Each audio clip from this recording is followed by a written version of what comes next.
Bonjour tout le monde, j'espère que vous allez bien. Je vous retrouve aujourd'hui dans une vidéo avec un petit tuto qui est réalisé grâce au produit Ideform. Si vous n'avez pas encore vu ce qu'était Ideform, je vous invite à aller retrouver la vidéo que j'ai postée il y a quelques temps sur ma chaîne où je présente le matériel et je fais un mini crash test. Là, j'ai essayé de prendre le produit en main pour essayer de voir ce que je pouvais en faire. Du coup, je vais vous présenter dans des petites vidéos le résultat et on commence tout de suite avec celle-ci.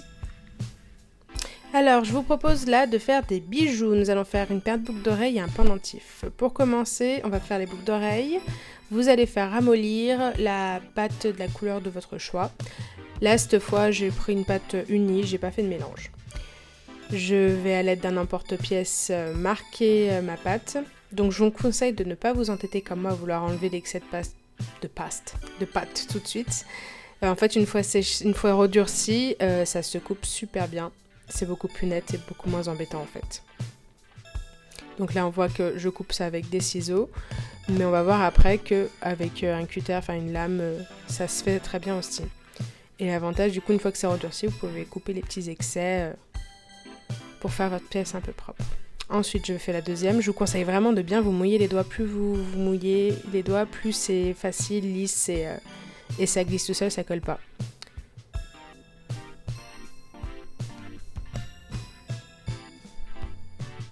Donc là, comme je vous disais, à l'aide d'une lame, ça part quand même vachement bien.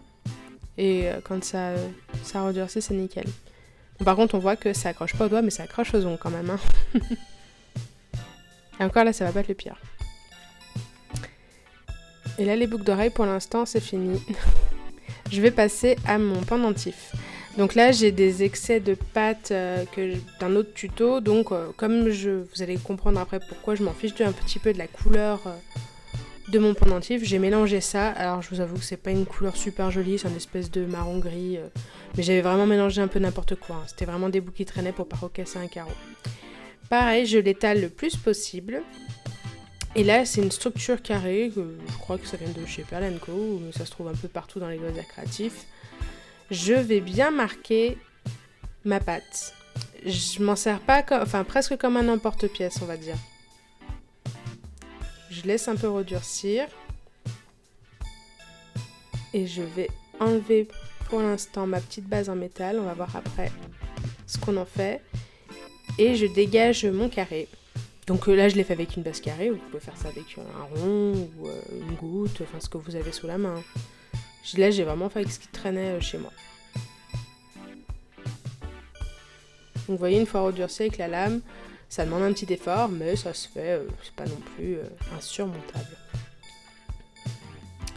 Du coup, je vais limer les bords pour que ce soit le plus droit possible, que ce soit propre, parce qu'après, vous allez voir qu'on va sertir en quelque sorte cette pièce. Avant ça, on passe à la partie déco. Ça va être très rapide, vous allez voir, hein, comme tuto. Donc moi je me sers de vernis à ongles, vous pouvez vous servir de peinture, vous servez de ce que vous voulez, mais moi là j'avais envie de ces couleurs, donc j'ai pris mon vernis à ongles. J'ai d'abord fait un fond. Là quand même assez uniforme, hein, parce que cette fois la couleur m'intéresse. C'est pour ça que je vous disais qu'en fait la couleur que j'allais avoir dessous ne m'intéressait pas trop. Ensuite j'ai rajouté des petits pigments dorés, pour rajouter un peu de lumière. C'est des pigments qui viennent de chez Resin Pro. Et j'ai rajouté les pigments argentés aussi. On laisse un petit peu sécher. Pendant ce temps, je m'occupe des boucles d'oreilles. Donc là, les boucles d'oreilles, je les ai recouvertes, pas aussi uniformément, de vernis à ongles argenté. J'ai un peu tamponné parce qu'en fait, j'aimais bien, il y avait un espèce de petit relief qui s'était créé. Du coup, je voulais garder un petit peu cette impression, enfin ce motif, c'est pas vraiment un motif, mais bon voilà, pas faire quelque chose d'uniforme, vous voyez, un peu moucheté. J'ai fait la deuxième, ensuite je continue avec les boucles d'oreilles. Les boucles d'oreilles, j'ai vraiment fait quelque chose de simple, c'est juste un rappel des couleurs du pendentif. Je leur ai fait des petits ronds, je vais pas aller bien loin dans la conception des boucles d'oreilles. Ensuite, pourquoi pas rajouter aussi des gouttes de vernis à ongles sur le pendentif en même temps que je m'occupe des puces.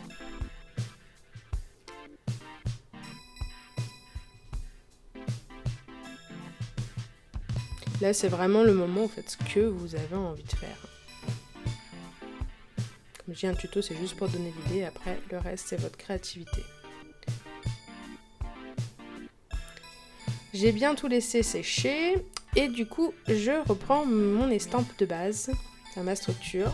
Alors, j'ai pris la colle azulite. Moi, ça marchait bien. Parce que du coup, j'ai pas de super glue et je savais pas trop comment allait réagir tout le matériel. Donc, j'ai tenté avec l'azulite. Ça réagit très bien avec la pâte idéforme. Donc, je prépare le contour. Enfin, je travaille pas très proprement, je s'avoue. Je suis pas très à l'aise avec les choses fines et délicates comme ça. Et je viens replacer ça autour de ma base. C'est pour ça qu'il fallait bien limer les bords pour que ça... Pas trop non plus parce que sinon après il va y avoir du jeu. Une fois que vous avez fait sécher ça, on va passer vraiment à la dernière partie. Donc là, j'ai pris une simple bélière.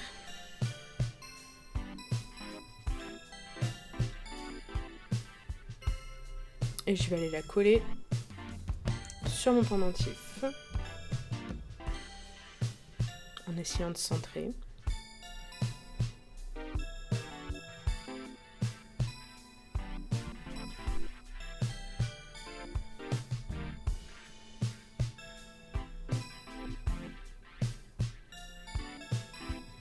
Et je laisse sécher.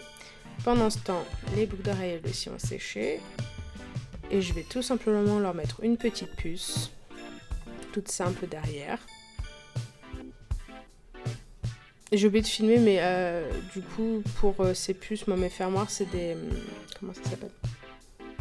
Des fermoirs en caoutchouc, enfin, c'est des tout petits fermoirs blancs. J'ai pas de papillons, un truc comme ça.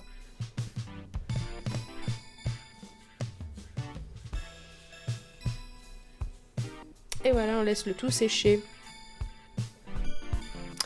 Voilà, quelques heures ont passé, c'est sec, donc je prépare ma chaîne. Donc je vais mesurer 45 cm de chaîne. Je crois que c'est de la chaîne qu'on appelle ça Jasron, je sais pas comment ça se prononce. Moi c'est ma chaîne sur mesure avec les petits anneaux.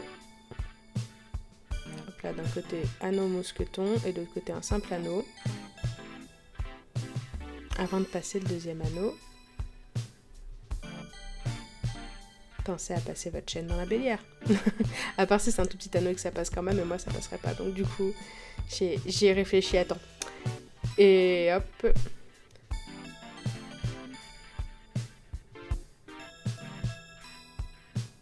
Mon collier est prêt.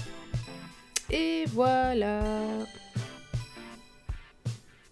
Ça change, c'est pas quelque chose que j'aurais fait en temps normal, mais j'ai trouvé ça rigolo de tester. Voilà le résultat.